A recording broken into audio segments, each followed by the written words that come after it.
네, 오늘도 예배하고 말씀 듣는 우리 성도님들에게 하나님께서 말씀의 은혜와 능력으로 함께 해주시기를 간절히 축복합니다.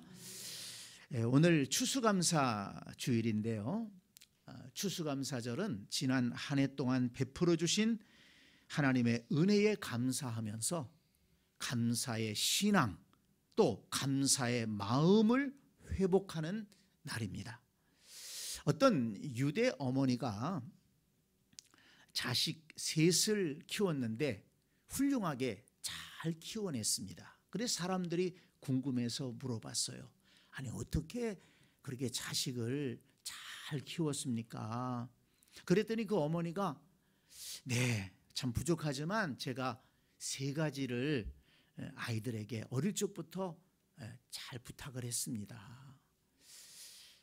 첫째는 모든 일에 하나님께 감사해라. 작은 일이든 큰 일이든 좀 좋은 일이 있든 좀 어려운 일이 있든 하나님 앞에 감사하는 마음으로 항상 살아라. 하나님은 감사하는 자에게 은혜를 주신다. 감사하면 감사할 거리가 더 많아진다. 이렇게 가르쳤다는 것입니다. 두 번째는 원망하고 불평하는 사람하고는 사귀지 말아라. 왜냐하면 그 원망과 불평이 전염되기 때문이다. 원망하고 불평하는 사람은 멀리해라. 원망하고 불평하는 사람은 하늘의 문이 닫힌다. 세 번째는 감사를 잘하는 사람과 친하게 지내라.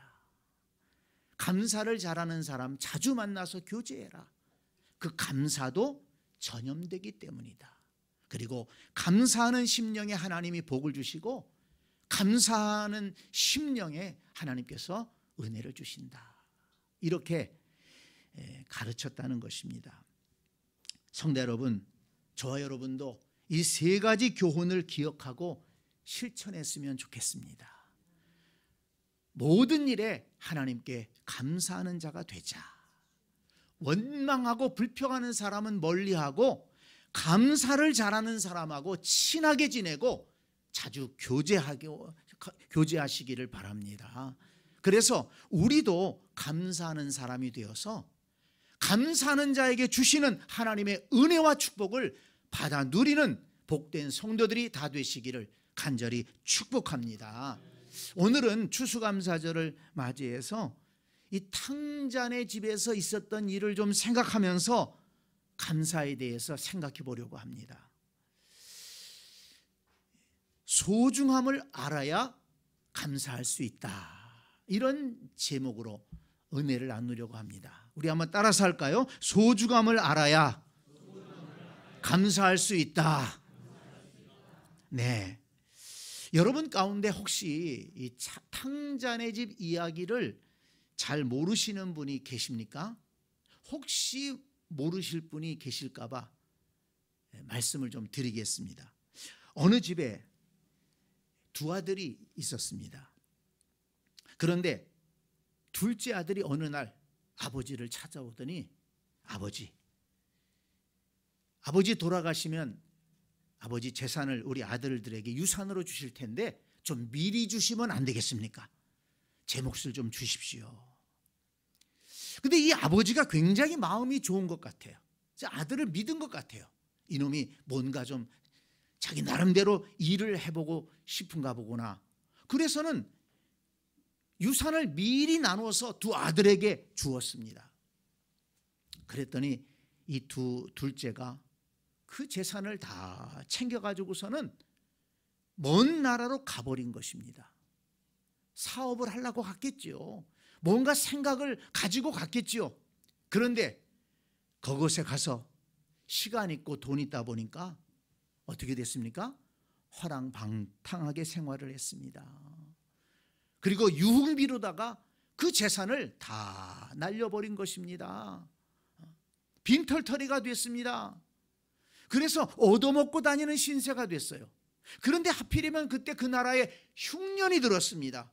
그 얻어먹기도 힘든 거예요. 그래서 할 수 없이 어느 집에 종으로 들어가서 유대인들이 혐오했던 돼지 치는 일을 하게 됐습니다. 그런데 흉년이 들었으니까 배가 고파요. 돼지가 먹는 그 쥐염 열매라는 것을 좀 먹고자 하는데 그것도 없는 것입니다. 그래서 날마다 그 배가 고파서 그 냄새나는 곳에서 힘들게 살고 있는 거예요. 불쌍한 처지가 되었습니다. 그런데 어느 때 문득 그런 생각이 드는 거예요. 우리 아버지 집에는 종들도 풍족하게 먹을 양식이 많은데 내가 이렇게 여기서 굶어 죽게 되었구나. 내가 이러면 안 되겠다. 내 아버지한테 돌아가서 아버지 내가 잘못했습니다. 용서를 구하고 이제는 아들이 아니라 종으로라도 좀 받아주시기를 바랍니다. 이렇게 간청해야 되겠다 생각하고서는 그날로 일어나서 집을 향해서 갔습니다. 집 모퉁이를 이제 동네 모퉁이를 들어서는데 아니 아버지가 멀리서 벌써 보고서 달려오시는 겁니다. 그러더니 이 거지꼴이 돼서 돌아오는 아들 그 아버지가 껴안고서는 볼에다가 입을 맞추고 잘 왔다 내 아들 얼른 집에 가자. 그리고 들어가더니 종들에게 내 아들이 살아 돌아왔어. 내 아들이 건강하게 왔어. 얼른 내 아들 목욕시키고 좋은 옷을 빨리 갈아입혀라. 그리고 좋은 신발 신겨라. 그리고 아들의 반지 갖다가 끼워줘라. 종이 아니라 아들로 맞이해주고 그렇게 대접해준 것입니다. 그리고는 살찐 송아지를 잡아다가 잔치를 벌이자 이 아들이 살아 돌아왔다. 내 잃어버렸던 아들이 돌아왔다. 즐거워하는 것입니다. 이 아버지는 아들이 어디 나가서 살면서 소식이 없으니까 혹시라도 죽지 않았나, 혹시라도 무슨 일이 있지 않았나 늘 염려하면서 그 아들을 기다렸던 것입니다. 그런데 그 아들이 건강하게 돌아왔으니 얼마나 기뻤겠습니까? 그런데 큰아들이 밭에서 농사를 짓다가 저녁에 들어와 보니까 아니 집에서 그냥 맛있는 음식 냄새가 막 나고 잔치 소리가 나는 것입니다. 아니 도대체 이게 뭔 일이냐? 깜짝 놀래가지고 종을 하나 불러가지고 물어봤더니 이차 저차 그간의 사정을 얘기하는 겁니다. 당신 동생이 거지꼴을 해가지고 돌아왔는데요, 주인님이 얼마나 반갑게 맞이하고 그러면서 좋은 옷을 입히고 송아지를 잡아서 잔치하자고 그래가지고 지금 잔치가 벌어진 것입니다. 근데 그 얘기를 듣고 이 맏아들이 화가 났습니다. 분노하는 겁니다. 아니 그래 아버지의 재산 가지고 나가서 다 탕진하고 돌아온 그 놈을 위해서 송아지를 잡아서 잔치를 벌여? 화를 내고 있는 거예요. 그 얘기를 듣고 아버지가 나왔습니다. 야 들어가자. 네 동생이 건강한 모습으로 왔다. 그런데 이 큰아들은 아버지에게 따지는 것입니다. 아니 아버지 어떻게 그럴 수 있습니까? 거지꼴이 돼가지고 재산 다 탕진하고 돌아온 그 아들을, 그 놈을 이렇게 극진하게 맞이해요? 쫓아내지 않고요? 그리고 성실하게 지금까지 일했던 나를 위해서는 염소 새끼 한 마리 잡아주지 않더니 그 놈을 위해서 살찐 송아지를 잡아줘요? 어떻게 그럴 수 있습니까? 막 아버지한테 종주먹을 대고 따지는 거예요. 그러니 아버지가 참 어쩔 줄을 모르는 겁니다. 야, 이 아들이 나는 죽은 줄 알았어. 근데 돌아왔지 않니? 네 동생이지 않니? 건강하게 살아 돌아온 것만 해도 얼마나 좋으냐. 그런데 이 큰아들이 막 화를 내니 이 아버지는 좋아할 수도 없고 기뻐할 수도 없고 근심이 생기는 거예요.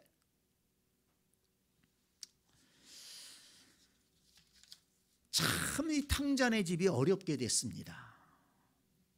형제지간에 갈등이 있게 되고 참 부자지간에 갈등이 생겼습니다. 아버지의 마음에 근심이 가득하게 되었습니다. 큰 놈은 지금 분노에 차 있습니다. 참 안타까운 일이 그 집에 일어난 것입니다. 그런데 여러분 가만히 한번 생각해 보세요.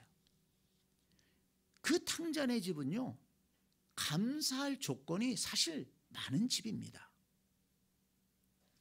좋은 것을 누리면서 화목할 수 있는 조건이 충분한 집입니다. 보세요. 경제적으로 넉넉했습니다. 종들을 두고 농사와 목축을 할 정도로 그렇게 규모가 있었습니다. 전도서 3장 13절을 보면 사람마다 먹고 마시는 것과 수고함으로 낙을 누리는 그것이 하나님의 선물인 줄도 또한 알았도다, 이렇게 말씀했는데, 그 집에 하나님께서 경제적으로 넉넉한 복을 선물로 주셨다는 것입니다. 그걸 누리며 살고 있었어요. 또 이 탕자의 아버지가 얼마나 마음이 넓습니까? 자녀들을 인정해주고 자녀들의 허물을 덮어주고 자녀들을 사랑하는 그 부모가 있는 집입니다. 그 자녀들을 사랑하는 부모가 있는 집은 얼마나 좋은 집입니까? 화목하고 행복할 수 있는 조건이지 않습니까? 그리고 이 두 아들 입장에서는 그렇게 아버지가 잘 경제적으로 일구어서 그 땅에서 농사하고, 그 당시에는 농경사회예요.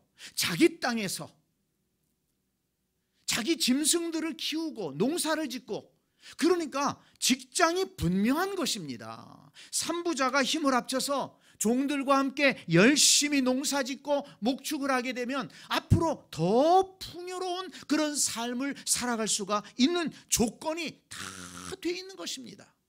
지금도 좋은 조건 속에 살고 있고 앞으로도 더 좋은 일만 있을 수 있는 그런 집안인 것입니다. 경제적으로 풍부하지요. 좋은 부모님이 계시지요. 또 서로 협력할 수 있는 형제가 있지요. 일할 수 있는 직장이 있지요. 그런데 여러분, 이런 집에 일어난 일들을 보니까 참 안타깝지 않습니까? 행복하지 못합니다. 감사하지 못하고 있습니다. 갈등하고 있습니다. 원망하고 있습니다. 분노하고 있습니다. 근심이 있습니다.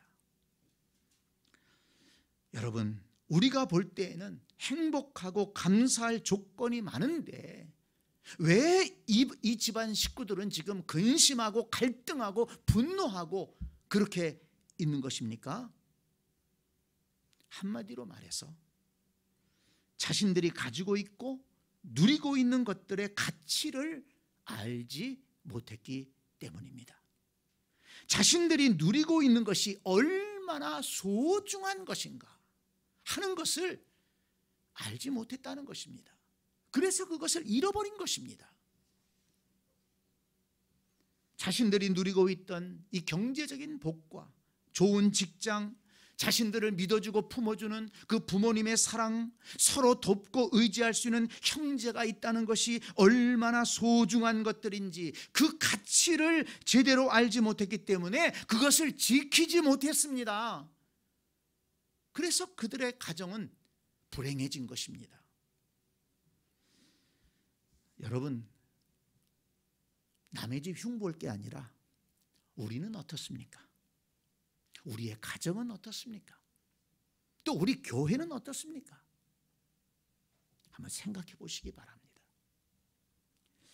여러분, 이 탕자네 집을 보면서 하나님이 보시기에 어떤 사람이 탕자인가 하는 것을 다시 보게 되었습니다.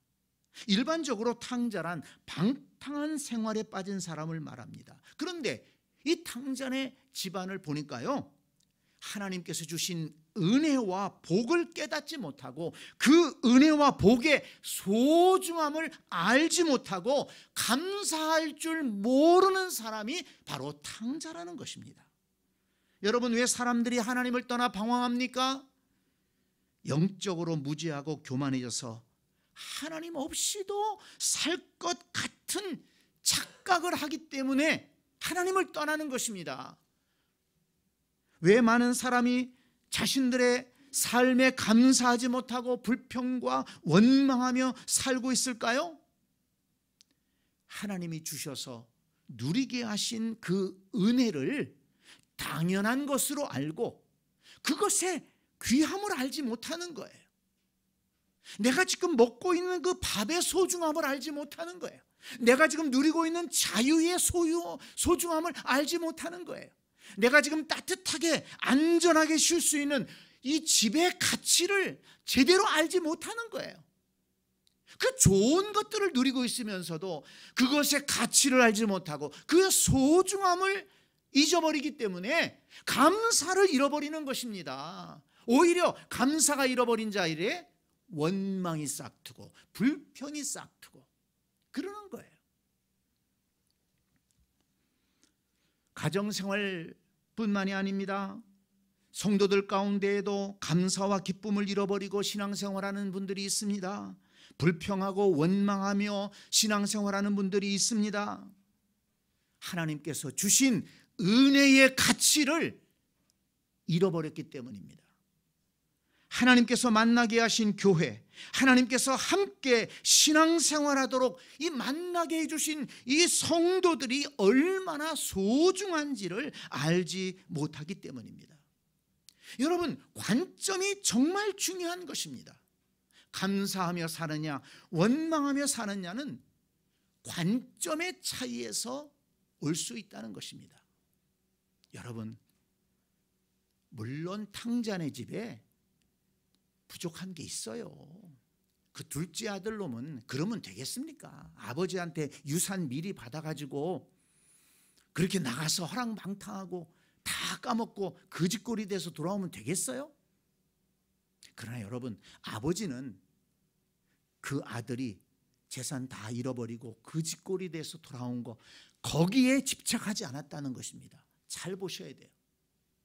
아버지가 본 관점은 뭡니까? 내 아들이, 죽은 줄만 알았던 내 아들이 살아서 건강하게 돌아왔다는 것입니다. 그것이 소중한 것입니다. 만약에 아버지가 이놈 그래 재산 나눠달라고 줬더니 가서 화랑방탕하게 다 까먹고 돌아와? 넌 내 자식도 아니야. 나가버려. 아들보다 돈의 가치를 더 생각하고 아들이 잃어버린 그 재산만 생각하고 그것에 꽂혔다면 그 아들을 용납할 수 없었을 겁니다. 쫓아내버렸을 거예요. 그 아들은 그 다음에 어떻게 됐는지 모르겠죠. 그러나 아버지는 그런 관점에서 본 게 아니에요. 아버지는 그 아들, 소중한 아들이 살아서 돌아왔고 건강하게 돌아왔다는 것, 그 관점에서 아들을 봤기 때문에 그 아들이 반갑고 잔치를 벌일 수가 있었던 것입니다. 이 둘째 아들, 큰 아들을 보세요. 큰 아들이 왜 분노하고 있습니까? 이 둘째 아들이, 탕자가 큰 아들한테 뭐 잘못한 게 있나요? 한번 냉정하게 생각해 보세요. 그 아버지가 두 아들한테 똑같이 다 재산 유산으로 줬다는 거 아닙니까? 그래서 둘째 아들이 자기한테 물려받은 것을 까먹고 돌아온 거예요. 그러면 큰 아들은 자기가 물려받은 것 있어요, 없어요? 그대로 있는 거예요. 그리고 성실하게 일했으니까 그 재산은 불어났을 겁니다. 물론 동생이 그렇게 나갔다가 돌아온 것 꼴보기 싫지요. 그렇지만 이 큰아들은요, 그 동생이라는 가치를 보지 못했어요. 이 큰아들이 본 관점은 가서 허랑방탕하게 재산 다 까먹고 거짓골로 돌아온 그런 관점으로만 동생을 봤다는 것입니다. 그러니까 분노하고 그 동생을 용납하지 못한 겁니다. 그 기쁨의 잔치에 동참하지 못한 겁니다. 아니, 동생은 이해하지 못하더라도 그 아버지의 마음은 좀 이해할 수 있는 것 아닙니까? 그 아버지의 마음이 얼마나 넓습니까? 그 아버지의 마음이 얼마나 자비롭습니까? 그 거짓골이 돼서 돌아온 아들을 품어주고 그 아들을 위해서 잔치를 벌이는 그 아버지. 아버지를 봐서라도 그 큰아들은 그렇게 하면 안 되죠. 그런데 큰아들은 꽂혀 있어요. 뭐에? 그 둘째 놈, 그 허랑방탕하게 살다가 재산 다 잃어버리고 거지꼴로 돌아온 그 한 가지에만 꽂혀가지고 원망하고 불평하고 분노하고 있다는 것입니다. 성도 여러분, 제가 이렇게 구체적으로 말씀드리는 것은 뭔가 하면, 우리도 인생을 살아가면서 우리의 가정을 바라볼 때, 우리의 교회를 바라볼 때 어떤 관점으로 바라보냐가 내 삶을 결정한다는 것입니다. 과연 감사하며 살 수 있느냐, 원망하며 불평하며 사느냐 하는 겁니다. 여러분, 완벽한 가정이 어디 있습니까? 완벽한 남편이 어디 있고 완벽한 아내가 어디 있습니까? 완벽한 자녀가 어디 있고 완벽한 부모가 어디 있습니까? 따지고 보면 다 부족한 것입니다. 그런데 무엇을 보는 관점이냐, 이것에 따라서 우리의 가정, 우리의 부모님, 자녀들, 형제 소중하게 여길 수가 있고, 그 소중한 것을 소중하게 여길 때 거기에 감사가 있고 기쁨이 있다는 것을 믿으시기를 바랍니다. 여러분, 크게 아멘 하세요. 예. 우리 아버지는 이거 못하고 저거 못하고, 우리 형은 이렇고 저렇고, 내 동생은 이렇고 저렇고, 일만 열면 지적하고 잘못하는 것, 못하는 것 얘기하고 다녀보세요. 그 가정이 어떻게 되겠습니까? 여러분, 교회도 마찬가지입니다. 이 땅의 교회는 불완전합니다. 어느 교회들 완전한 교회가 없어요. 그런데 교회에 나와서 예배드리면서도 우리 교회는 뭐 이게 잘못됐고 저게 잘못됐고 이것 없고 누구는 못하고, 목사님은 뭐하나, 장로님은 뭐하나, 권사님은 뭐하나, 이렇게 생각하는 시작하면은 교회 생활, 신앙생활 복되게 할 수 없습니다. 하나님께서 우리 교회에 주신 은혜를 생각할 수 있어야 됩니다. 하나님 앞에 바르게 예배하고 하나님 앞에 바른 말씀이 선포되고, 그래서 성도들이 그 말씀 속에 은혜를 받고 믿음이 세워져 가고, 어떻게 하든지 서로 섬기려고 애쓰는 그런 성도들의 모습을 긍정적인 관점에 바라볼 때, 그래야 나도 교회를 위해서도 헌신하고 기쁨으로 예배하고 기쁨으로 봉사하고, 그러면서 신앙생활이 복된 신앙생활이 아니겠습니까?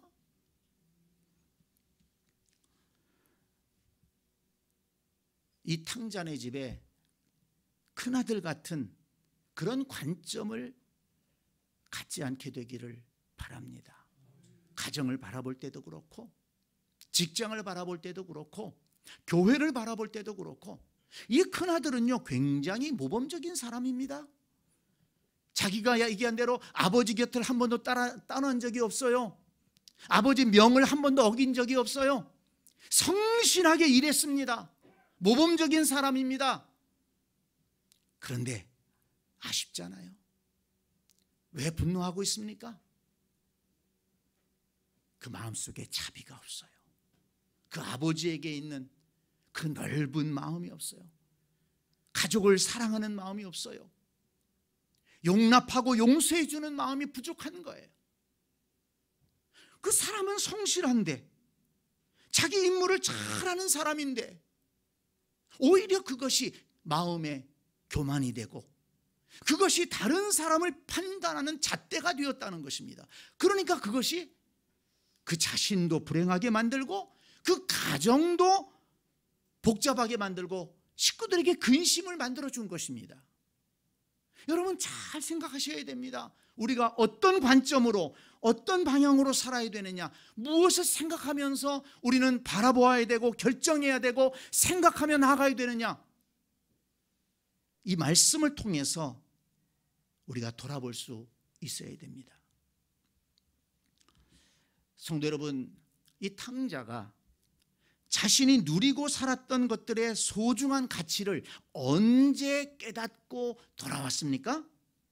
가진 것을 다 잃어버리고 나서 그렇게 깨달을 수 있었습니다. 아버지 품을 떠나, 가정을 떠나, 일터를 떠나 방황하다가 모든 것을 잃어버리고 나서야 그 아버지 품이 정말 좋은 곳이었구나, 아버지 밑에서 일했던 그곳이 정말 좋은 곳이었구나. 그때 깨달은 거예요. 야, 우리 집이 정말 좋은 집이었구나. 나가서 생고생을 한 다음에 야, 우리 아버지가 그 집안을 일으키느라고 정말 애쓰셨구나. 그때 깨달은 것입니다. 가정의 소중함을 알게 된 것입니다. 일터가 있다는 것이, 직장이 있다는 것이 참 좋은 일이구나. 그걸 그 밑바닥까지 떨어지고 나서 알게 된 것입니다. 그래서 뭐라고 탄식합니까? 오늘 본문 17절을 보세요. 이에 스스로 돌이켜 이르되 내 아버지에게는 양식이 풍족한 품꾼이 얼마나 많은가. 나는 여기서 주려 죽는구나. 나는 여기서 주려 죽는구나. 그 자리가 어떤 자리입니까? 아버지의 품이 싫다고 떠난 자리입니다. 가정의 가치를 모르고 떠난 자리입니다. 일터의 가치를 모르고 떠난 자리입니다. 교회의 가치를 모르고 떠난 자리입니다. 그 자리에서 나는 굶어 죽는구나 탄식하고 있었어요. 그래도 다행히 그때라도 깨닫고 아버지께로 돌아오고 가정으로 돌아오고 일터로 돌아왔으니 얼마나 다행이겠습니까? 그렇습니다, 여러분. 많은 사람이 소중한 것을 잃어버리고 난 후에 소중함을 깨닫고 후회합니다. 건강을 잃어버린 후에 건강을 챙길 걸, 좀 조심할 걸 후회합니다. 가정을 잃어버리고 난 후에 조금만 더 참을 걸 하면서 후회합니다. 직장을 잃어버리고 난 후에 자신의 경솔함과 교만함을 후회합니다. 신앙생활의 기쁨을 잃어버리고 영적으로 방황하며 세월을 허송한 후에야 자신을 생각해주고 기도해주었던 성도들과 교회의 소중함을 깨닫고 후회합니다. 성도 여러분, 저와 여러분은 소중한 것을 잃어버리고 난 후에 소중함을 깨닫고 후회하는 탕자가 되지 않기를 바랍니다. 지금 내가 가지고 있고 누리고 있는 것에 소중한 가치를 알고 감사하고 그 자리를 지키고 발전시켜가는 지혜롭고 복된 성도들이 다 될 수 있기를 간절히 축복합니다. kimberly 커버거라고 하는 사람이 쓴 유명한 시가 있죠. 지금 알고 있는 걸 그때에도 알았더라면. 한번 따라서 해볼까요? 지금 알고 있는 걸 그때도 알았더라면. 탕자가 모든 걸 다 잃어버린 다음에 그때서 소중한 것의 가치를 알았어요. 그때 잃어버리기 전에 그 가치를 알았더라면, 그 소중함을 알았더라면 그의 인생이 그렇게 밑바닥까지 떨어지는 인생이 되지 않았을 겁니다. 그렇게 아픈 인생이 되지 않았을 것입니다. 그 시가 조금 긴 시인데요, 그 마지막에 보면 이런 식구가 있습니다. 지금 알고 있는 걸 그때도 알았더라면 분명코 더 감사하고 더 많이 행복했으리라. 지금 내가 알고 있는 걸 그때도 알았더라면. 하나님께서 우리에게 주신 소중한 것들을 그 소중하게 여길 수 있고 그 가치를 알고 그리고 감사하고 그리고 감사하면서 감사하는 자에게 주시는 은혜와 복을 누리는 그렇게 신앙생활하는 우리 모두가 될 수 있기를 주님의 이름으로 축복합니다.